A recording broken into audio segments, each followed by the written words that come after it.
Ebola is now spreading further and faster than anyone expected, and today the United States took the lead. It's sending 3,000 troops to West Africa to coordinate relief efforts, build treatment centers, and train local health workers. As Jackson Proskow reports, it still may not be enough to contain the outbreak. Monrovia, the sick lay in the streets, helpless to combat the agonizing symptoms of Ebola. Hospitals too full to accept new patients as the virus continues its alarming spread.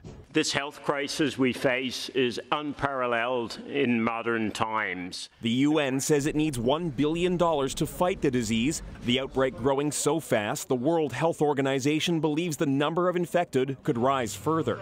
You start to get a sense of the rapid escalation, what was a linear increase in cases to now almost an exponential increase in cases. And people are literally dying in the streets. In response, the U.S. is leading a major international effort against Ebola. If the outbreak is not stopped now, we could be looking at hundreds of thousands of people infected, with profound political and economic and security implications for all of us. President Obama announcing plans to send 3,000 military officers to Liberia to train workers and build treatment centers.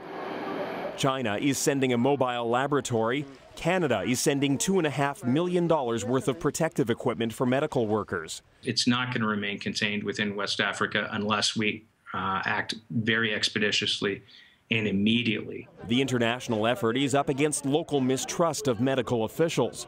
There's also criticism of a slow response. Building new treatment centers now will take weeks. It's going to take a lot of effort over a long period of time. This is not going to be over quickly. No longer just a concern about the spread of a virus, Ebola has devastated fragile economies, leading to fears of an all-out humanitarian catastrophe. Jackson Proskow, Global News, Washington.